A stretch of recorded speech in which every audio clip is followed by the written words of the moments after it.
Warning, the video you're about to watch contains mathematics at the level of college algebra and trigonometry. All material has an assumed prerequisite of both Algebra 1, which is elementary algebra, and Algebra 2, which is intermediate algebra. While some prerequisite topics are reviewed briefly, a more thorough review of these entrance topics can be found by searching the web. It's the system of equations. We must deal with them all at once. Always looking for solutions. Positive outlook overcome. Hello, my name is Roy Simpson, professor of mathematics at Cosumnes River College in Sacramento, California. This video is for trigonometry students or those who are enrolled in a trigonometry course, whether it's high school or college. And we're starting to get into solving trig equations. The textbook that I use is through OpenStax, and the section that we're covering in that textbook is called Solving Trig Equations with Identities. That is not what it should be called, because you do not even solve an equation in that entire section. So instead, I'm calling this Simplifying Trigonometric Expressions Part 1. And the reason why it's a Part 1 is because we have not, at least in this video series so far, covered some of the more complex trig identities. And without those, we're kind of limited in the expressions that we can simplify. But this is nice to kind of review this, nice gentle review of simplifying trig expressions. And then after this video, the next one will be a reintroduction or a review of proving or verifying trig identities. And then we go into the more complex trig identities. But here, let's go ahead and focus on simplifying. So in general, I hope you don't mind if I just read this a little bit. In general, the key to success in performing useful mathematics is to do the operations in the order that you learn them. This is true from this point forward. And this is a mantra I pretty much tell all my calculus students, my differential equation students, my linear algebra students, that you perform arithmetic, because you learn that first, prior to algebra. And then you perform your algebra prior to your trigonometry. So in this case, when we're asked to simplify a trigonometric expression, we're probably going to look for any arithmetic that we can simplify first, which is likely non-existent, and then see if there's any algebraic manipulations after that. If there are no algebraic manipulations that we can perform, we then look for trig identities. So we move into our trig course, basically. After that, once you get into calculus, you would then perform trig before you get to your calculus. Calculus is basically the last thing you'd ever want to perform if you're in a calculus course. Of course, that's not where we are, so don't worry about that little bit. But when given a trig expression, you should always look for algebraic simplifications first, and this often entails combining fractions using common denominators and or factoring expressions. That's what we're probably going to run into quite a bit here. As a quick review, here are the key identities that you need to know before moving anywhere else in trigonometry. You need to remember the Pythagorean identities, all three of these. Actually, really, you only really need to remember that first one, and then you can derive the other two from that first one. So if you divide both sides of that highlighted Pythagorean identity by cosine squared, you will get the second identity. If you divide both sides of that, again, first highlighted Pythagorean identity by sine squared, you'll get the second Pythagorean identity.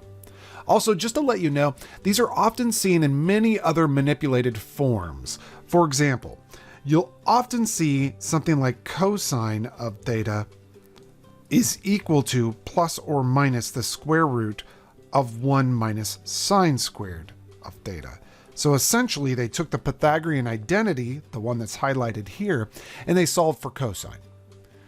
Or in calculus, you'll often see something like tan squared, or you'll see a manipulation of the secant and you'll trade them out. So tan squared is secant squared of theta minus 1. So you have to be able to move things around in these equations quite a bit. So each of these equations gives you basically probably about 4 other different equations from it, just from manipulations. So be prepared for that. You have to be able to recognize when you're using the Pythagorean identities. And often it's when you see squares, and you know, like if I see a cotangent squared, I know it's cosecant squared minus 1 because it comes from this identity and I can manipulate that. So just be aware of that. The next set of identities I have listed here, and by the way, this is sort of in order of importance, only sort of and sort of not. The Pythagorean identities are definitely the most important identities in all of trigonometry. Even odd identities are great for computations. Knowing that the sine, and therefore the cosecant, and the tangent, and therefore the cotangent, are all odd functions, very powerful. And knowing that the cosine is an even function, and therefore the secant is even, that's also incredibly powerful. So those identities can be very, very useful in computations more than anything else. The reciprocal identities should be a no-brainer. You should know those. The sine is just 1 over the cosecant, just like the cosecant is 1 over the sine, and that type of thing. And then you have these ratio identities. Sorry about the screen. It's my bad Wi-Fi. So the tangent is sine over cosine, and cotangent is cosine over sine. That, again, a no-brainer. You should have those in your mind at this point. You should not need a note card for something like that. None of this, in fact. You shouldn't need a note card for any of these identities I've mentioned so far. The only ones that I find to be somewhat rarely used are the cofunction identities. And so if I really required a student to use a cofunction identity, I might remind them of the cofunction identities within the problem. Just saying, like, hints, you might want to think about a cotangent identity or something like that. Cofunction identity. It's because they're not used that often, whereas Pythagorean identities are almost used every single problem in all of trig. I mean, it is crazy how often they get used. Same thing with the reciprocal identities and ratio identities. They get used quite a bit. Even odd identities get used a lot as well. Cofunctions, not so much. All of that being reviewed, let's talk about how to simplify trigonometric expressions, or expressions involving trig functions. So in a previous video, we talked about how to prove tactics to prove trig identities. Here, this is not a trig identity because it's not equal. It's not an equation. It's not equal to something. I'm not telling you that this is equal to something. I'm just asking you to simplify this. And so when you go to simplify, the very first thing you should look for is algebraic manipulations. If there's a difference of squares or a sum or difference of cubes or something like that, you might want to take advantage of that. In this case, there's no algebra I could do to really help me out here. So instead, I'm going to start looking for identities. Specifically, I see I have the secant of a negative t, and I know that secant, which is 1 over the cosine, is an even function. So because secant is even, I know that I could rewrite that denominator. So I'll rewrite the numerator as just cotangent of t plus tangent of t. But that denominator, I'm going to rewrite as the secant of t, because again, secant is even. So secant of negative t is just secant of t. Now this is not completely simplified, and in fact, it's actually not that great to leave it the way we have written, just because it's all the reciprocal functions and kind of the oddball functions. So I think I might just write this in terms of sines and cosines. It kind of helps. So I'm going to say that this is the same as cosine of t over sine of t. That's the ratio identity for the cotangent, plus sine of t over cosine of t, which is the ratio identity for the tangent. And then secant is 1 over cosine of t. And I'll just multiply both numerator and denominator by the cosine and the sine to get rid of all the compound fractions. And if you've followed my video series for college algebra all the way to this point, so I have a video series focused on college algebra, and then partway through it switches to trig. If you've watched that video series all the way through from the get-go, you'll note that right from the beginning, we start with simplifying compound fractions because it occurs a lot as you move into calculus. So in fact, here you could see I'm simplifying a compound fraction. So I'm going to multiply both numerator and denominator by the sine of t times the cosine of t. And if you need to review that, please search my playlist for compound fractions and you'll see it. And we'll go ahead and distribute that through the numerator. When you do that, you'll get a cosine squared of t plus, let's see, a sine squared of t. And in the denominator, you'll just get a beautiful sine of t. But we know the Pythagorean identity is the cosine squared plus the sine squared is going to be the number 1, as long as their angles are the same, I should say. So as long as these angles are the same, then cosine squared of that angle plus sine squared of the same angle, it's going to be 1. So I'm going to trade that out for number 1 over the sine of t. And that even can be simplified into just the cosecant of t. So essentially what happened was they handed us an expression that was so complicated when they could have just said cosecant of t. So cotangent of t plus tangent of t over the secant of negative t is the same as cosecant of t. Notice throughout this work, we use the ratio identities. I'll highlight that. We use the reciprocal identity right there. We use the Pythagorean identity right there. And then we used another reciprocal identity right there. So knowing all those identities, very, very important. Do you need to justify and state like ratio identity, reciprocal identity, Pythagorean identity? Not in my class, because just knowing it is good enough. Not knowing the name, I don't care about that. But your class may be different. So you might want to ask your instructor if you have to name the step you're using as you use it. I personally just don't agree with forcing that. Let's go ahead and simplify yet another expression. And this expression actually is very nice. It's got a lot of stuff going on. I really dig. So let's see what we have here. We have 3 sine cubed times a cosecant plus cosine squared plus 2 cosine of negative t cosine of t. So I'm going to start with noting that this almost feels to me as if we could use algebra on it. Unfortunately, the way it's written, there's a lot of algebra that's hidden from us right now. But I will go ahead and start to manipulate things. For example, I don't know what the sine cubed turns into, but I know that cosecant is 1 over sine. So that's going to steal a single power of sine away. I'll leave the cosine squared alone. And this is a good tactic, by the way. If you have something that really you don't know exactly what it'll turn into immediately, you just leave it alone and move on to the third term there. And because cosine is even, I know that cosine of negative t is actually the cosine of t. And we're going to multiply that by another cosine of t. So that's 2 cosine squared of t. And now we get this beautiful 3. Let's see, sine cubed over sine is going to be sine squared of t. Plus, we have a single cosine squared of t plus another 2 of them. So we have plus 3 of those cosine squareds of t.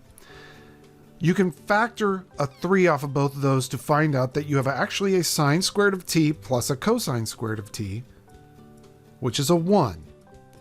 Because they're the same angle, sine squared plus cosine squared is just 1. And so this is a fancy way of writing the number 3, which I always find to be a very funny statement. This is just a fancy way of somebody saying 3. And you could do that. You'd say, go to McDonald's and get something for $3 and say, here's your 3 sine cubed of t cosecant of t plus cosine squared of t plus 2 cosine of negative t cosine of t dollars. And if somebody says, oh, thanks for the $3, then you know they know trigonometry. All right, let's try this guy right here. Rewrite the expression in terms of cosecant and simplify completely. So reading those directions is important because often when you see something like this, you just think, okay, I'm just supposed to simplify. But in reality, they're asking us to rewrite that entire expression in terms of the cosecant, which is kind of weird, but we'll see what we can do. So right now, to get a cosecant, you would need signs. And I don't see a sign, a single sign anywhere. But here is a tactic, and I'm glad I have this problem in here because often students don't get to see this style of problem. But this is a very huge tactic that gets used throughout calculus. Whenever you see a 1 minus cosine or a 1 plus cosine, you might be able to manipulate that into a sine squared. Well, how, you might be asking? Well, we have an identity, sine squared of x plus cosine squared of that same angle should equal 1. Well, what that means is that sine squared could be written as 1 minus a cosine squared. And 1 minus cosine squared is actually a difference of squares. It's 1 minus the cosine of x times 1 plus the cosine of x.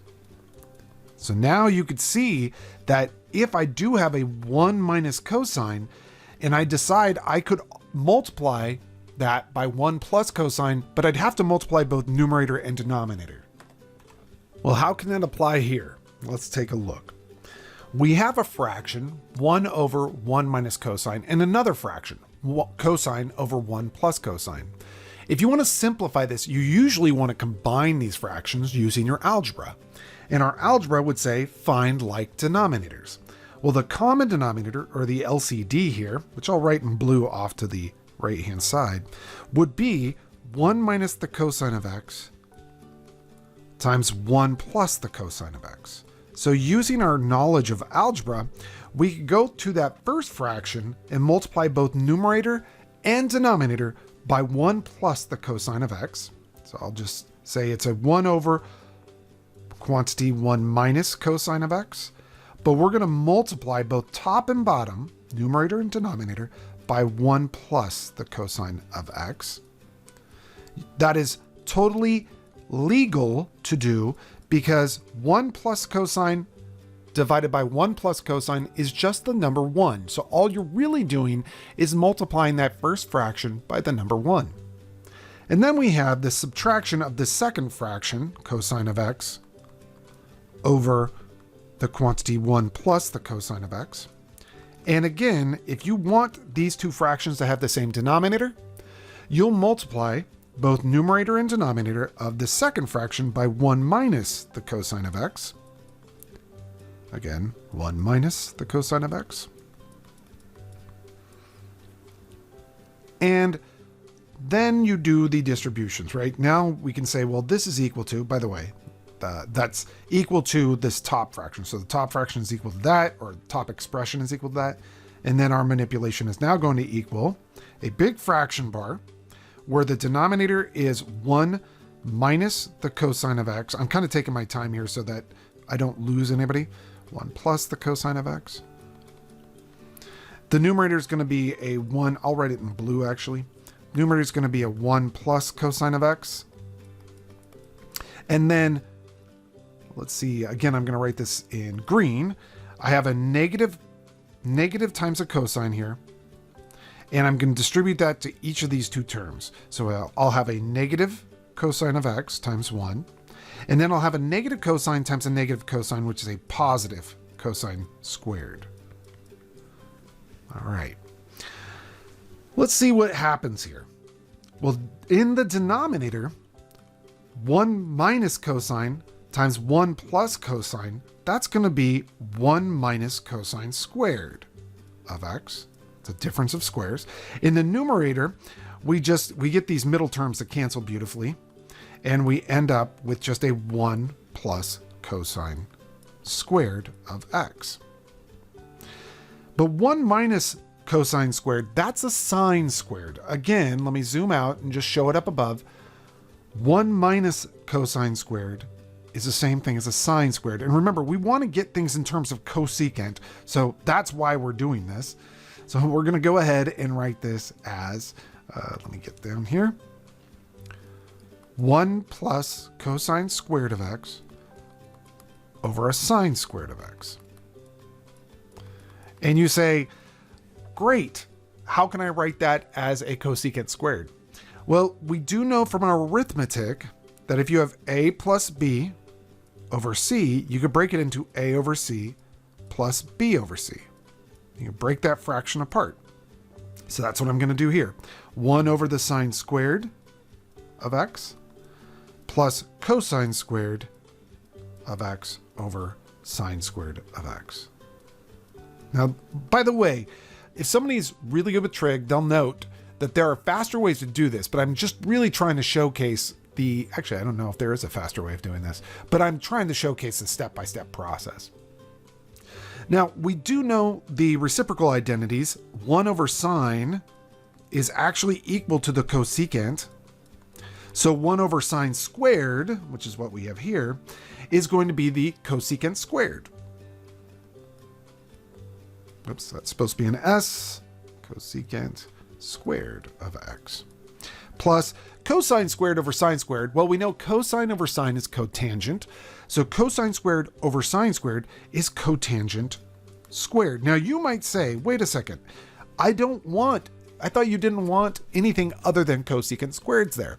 I don't want anything other than cosecants there. However, I can't, if I pull out, so if I wrote this, I'm going to write this in blue. If I wrote that statement as cosine squared of x times 1 over sine of x, sine squared of x, sorry, I would get cosine squared times cosecant squared. And I'd be kind of done. There's nothing else I'd be able to see that I could do. And that would mean I'd have my answer involving cosecants and cosines. But they didn't ask me to simplify down to cosecants and cosines. They asked me to simplify down only to cosecants. But luckily, I know there's a Pythagorean identity that relates the cosecant to the cotangent. Cotangent squared of x plus 1 is equal to the cosecant squared of x.